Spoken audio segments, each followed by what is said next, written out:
चलिए देखिए क्वेश्चन है, सही सुमेलित कीजिए।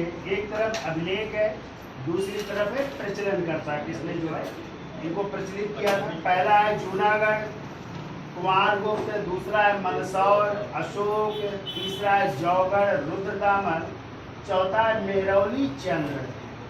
आंसर ए कह रहा है 1 2 3 4 सही है, बी कह रहा है 2 4 1 3 सही है, सी कह रहा है 3 1 2 4 सही है और डी कह रहा है 4 3 1 2 सही है।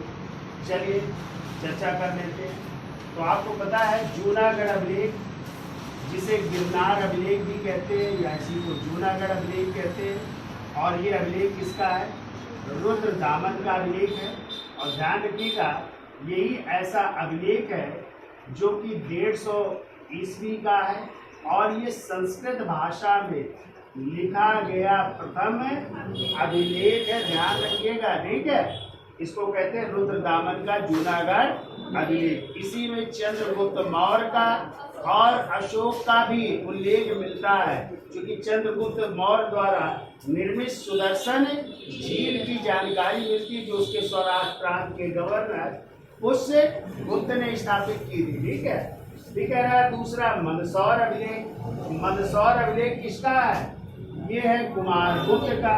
कुमारगुप्त प्रथम महेंद्रादित्य, जो चंद्रगुप्त द्वितीय विक्रमादित्य के पुत्र थे, उनका ये अभिलेख है मंदसौर अभिलेख। ठीक है। और फिर तीसरा कह रहा है जौगढ़।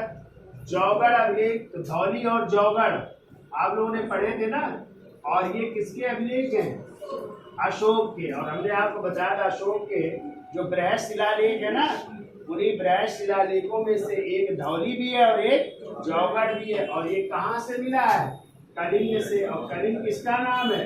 उड़ीसा का। ठीक है। तो ये है। फिर कह रहा है मेहरौली।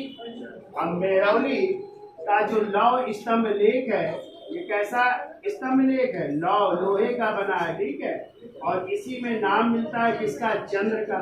और इस चंद्र की पहचान किससे की गई है? चंद्रगुप्त द्वितीय विक्रमादित्य से की गई है। ठीक है। चंद्रगुप्त द्वितीय विक्रमादित्य से की गई। और ये पहले लौह स्तंभ जो है दिल्ली में नहीं था, ये था पंजाब में ब्यास नदी के किनारे, जिसे गरुड़ या विष्णु ध्वज कहते थे। बाद में इसको जो है दिल्ली लाया गया और आज ये कुतुब मीनार के जस्ट बगल में गड़ा हुआ है मेहरौली में। ठीक है।